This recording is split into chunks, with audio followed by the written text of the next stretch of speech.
네, 반갑습니다. 오늘의 단상 주제는요, 지난 11일 날 국방부가 발표한 국방중기계획 관련해서 얘기를 좀 드릴까 합니다. 자, 올해 1월 1일 북측에 이제 신년사가 발표됐고, 지난주에는 북중 정상회담이 개최가 됐죠. 그래서 아마 올해는 정상급 외교가 굉장히 집중적으로 많이 진행이 될 것 같습니다. 우선 지난주에 북중 정상회담이 열렸고, 또 머지않아서 김정은 위원장의 서울 방문, 그리고 남북 정상회담이 예정되어 있고요.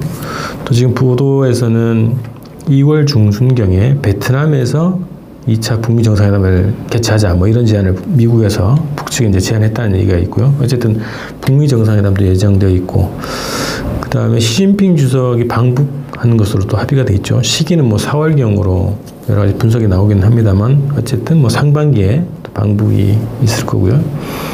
또 푸틴 대통령하고의 김정은 위원장과의 이제 정상회담, 북러 정상회담이죠. 러시아에서 할지 평양에서 할지 그것은 알 수 없습니다만, 북러 정상회담까지 얘기되어 있고, 또 아베 정권이 또 북일 정상회담을 작년부터 계속 요구를 하고 있죠.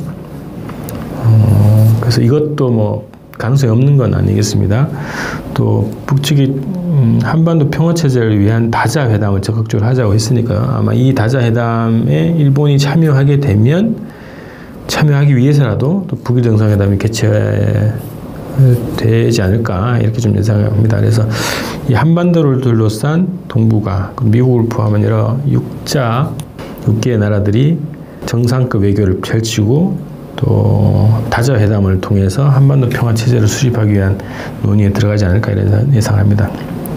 그야말로 작년부터 시작된 한반도의 평화로의 대전환, 이것이 계속 더 확대되어가는 2019년이 될 것이다, 이렇게 예상해야 합니다. 그래서 한반도 평화를 보장하는 분위기, 조치, 그리고 구체적인 구조화시키는 평화체제를 수립하는 문제가 무엇보다 중요하고, 이것이 바탕이 돼야 한반도의 항구적인 평화, 그리고 이것에 기반한 통일, 그리고 경제발전, 번영, 이런 것으로 나갈 수 있겠죠. 그래서 북측에서 올해 신년사에도 제출한 것이, 이제 남북관계에서 가장 선차적인 것이 한반도 평화체제를 수립하는 것, 평화를 완성하기 위한 군사 분야 합의서와 같은 남북 간 합의를 철저히 이행하는 것이 중요하다, 이런 얘기를 한 것으로 이해가 됩니다. 그런데 지난 11일 날 국방부가 발표한 국방중기계획은 이것과 정면으로 배치되는 그런 계획입니다. 제가 이전 방송에서도 국방부가 남북 간의 군사 합의서를 정면으로 위반하고 있다, 이렇게 비판을 했었는데, 이거는 이번 신년사에 대한 노골적인 반대, 신년사에서 북측이 제기한 한반도 평화체제, 한반도 평화보장 문제, 그 남북 군사 합의서를 이행하는 문제에 대한 정면 반대되는 입장을 밝힌 것으로 해석을 했습니다. 2019년부터 2023년 5개년 동안 국방중기계획을 발표했고, 여기에서 작년에 발표한 중기계획보다 32조를 늘렸다는 거예요. 늘려서 총 270조 원을 5년간 쓰겠다, 이것이 이제 국방부의 계획입니다. 구성을 딱 보면요, 방위력 개선비에서 94조 1,000억 원을 쓰겠다는 거고, 전력 운영비가 176조 6천억을 쓰겠다는 얘기입니다. 무기 구입과 개발에 관련한 방위력 개선 분야에 94조 1,000억. 무기 도입 개발에 엄청난 돈을 투자하겠다는 얘기입니다. 핵과 대량 살상 무기 위협 대응, 전작권 전환을 위한 한국군 핵심 군사 능력 확보, 군 구조 개편, 전력 확보에 65조 6천억을 배치했다는 겁니다. 논란이 있던 킬체인, 대량 응징 보복 이런 것으로 명명됐던 킬체인 관련한 예산을 그대로 집행한다는 거고요. 한국형 삼축체계, 이것도 선제공격 계획 논란이 있었던 이 삼축체계 대응 계획을 그대로 진행한다는 겁니다. 이름만 바꾸어서 진행하겠다는 겁니다. 하여튼 그동안 이 이명박 정부, 박근혜 정부에서 설정해왔던 그런 대북 선제 공격, 대북 대량 보복 응징 개념이 담겨 있는 군사 계획에 맞춘 그 무기 도입 체계, 무기 도입 계획 그대로 실행하겠다는 겁니다. 이름만 바꿔서 하겠다는 겁니다. 여기에 돈을 더 투자를 해서 더 늘려서 270조 가까이를 5년 동안 투자하겠다, 투입하겠다 이런 것이 국방부의 계획입니다. 자, 뭐 이런 논리를 썼네요. 국방개혁의 성공적 추진을 위해서는 국방비의 안정적 확보가 필수적이다. 그래서 국방부는 재정당국과의 긴밀한 협의를 통해서 중기간 계획된 지원이 매년 국방예산 편성에 차질 없이 반영될 수 있도록 노력할 것이다. 저는 이것이 햇버로 들렸는데요. 자, 우선 국방부가 밝힌 중기 계획에 대해서 저는 거의 대못박이다 이렇게 규정을 했습니다. 자, 이 기간을 보시면요, 2018년부터 2020년까지 5개년 계획이면 현 정부의 임기 기간하고 겹쳐집니다. 이것이 작년에 발표했던 계획인데 다시 또 중기 계획이라는 걸 발표해서 올해부터 2023년까지 정부가 바뀌더라도 이 계획을 계속 밀고 나가겠다고 하는 것이 국방부의 입장입니다. 그래서 대목을 박는다. 자기들이 세운 예산은 정권이 바뀌더라도 그대로 집행하겠다라고 하는 의지를 밝힌 거고, 그거는 뭐 박근혜 정부에서 지금 문재인 정부로 넘어와서 또 그대로 국방계획, 국방예산이 그대로 집행을 시키는 이 모습을 보더라도 이 자신감이 있는 거죠, 국방부는. 그래서 차기 정권이 어떤 정권이 들어서더라도 자기들의 예산, 자기들의 계획은 그대로 밀고 나가겠다고 하는 것을 의지를 밝힌 것이다 이렇게 좀 읽겠고요. 그 다음에 가장 심각한 것은 남북관계가 변화도 우리는 바뀌지 않는다 이런 것을 노골적으로 공표한 것이라고 봅니다. 자, 국방부가 작년 9월 19일 평양선언이 있었던, 그리고 평양선언과 군사분야 합의서가 발표됐던 9월 19일 날 발표한 남북군사합의서에 대한 해설 문서가 있습니다. 국방부 사이트에 보면은 여기 올라 있는데요. 그거를 보면은 남북 간의 군사적 적대 행위를 하지 않는다라는 것이 가장 중요한 성과 중에 하나라고 해설을 하고 있습니다. 자, 그런데 지금 국방부가 발표한 이 중기 계획은 이거 완전히 배치되는 계획이죠. 기존에 박근혜 정부에서 채택됐던 대북 선제 공격 계획, 대북 대량 응징 계획 이런 것들이 포함된 국방부의 작전 계획과 그것에 수반되는 무기 도입 계획이 그대로 유지가 된 작전 계획, 국방 계획을 이번에 다시 발표했다는 겁니다. 그것도 32조를 더 승액해서 발표했다는 겁니다. 남북관계가 변해도 자기들이 변하지 않겠다라는 거고, 또 하나는 이번에 북에서 발표한 신년사에서 군사분야 합의서를 잘 지켜야 된다고 하는 그 남측에 대한 제안에 대한 노골적인 반대 입장 혹은 그거에 대한 대답이라고 봅니다. 군 당국이 밝힌 북측 신년사에 대한 한반도 평화를 지키기 위한 군사분야 합의서를 철저히 이행하자라고 하는 그 입장에 대한 국방부의 국방 당국의 입장을 밝힌 계획이라고 저는 봅니다. 이것이 그대로 또 정부 정책이 되겠고요. 군사 당국이 한반도 평화 체제로 전환되는 것에 대한 노골적인 저항이라고 저는 봅니다.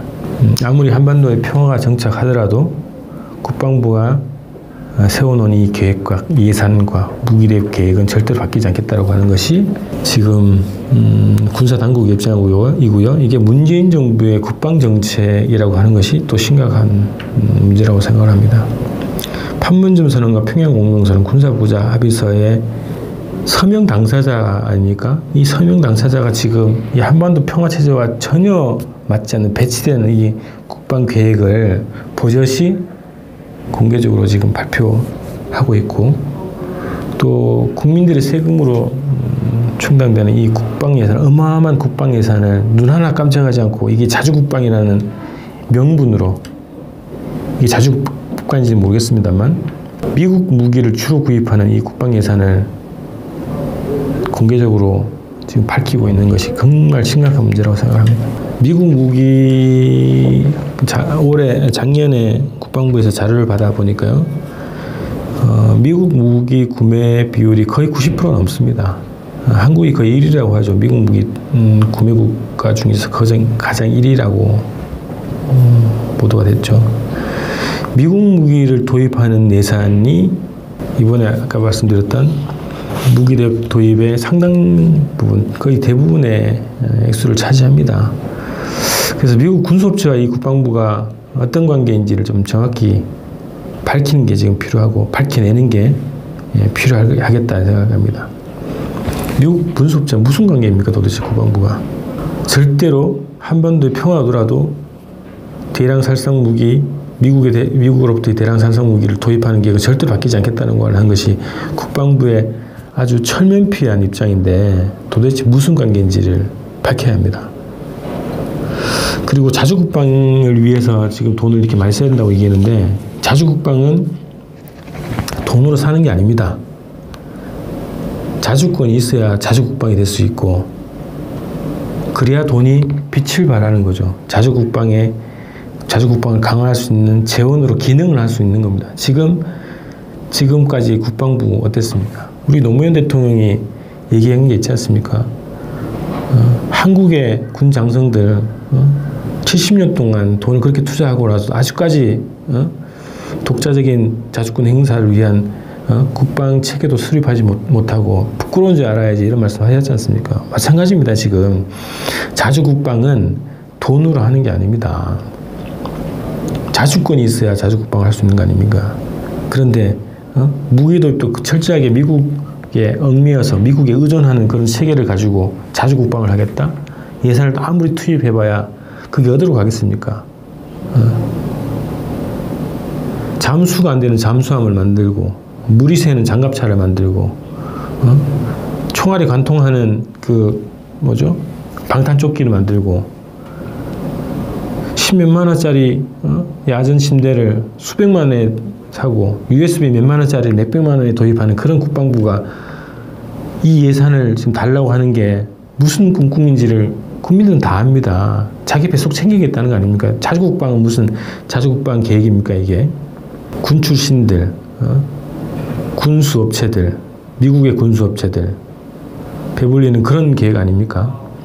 작년에도 군사합의서 발표되고 나서 군 출신 인사들이 어디에 모여서 수백 명이 모여서 토론회 하면서 군사 분야 합의서를 노골적으로 공개적으로 반대를 했는데 대부분 강경론자들이 대부분 비리 군인들입니다.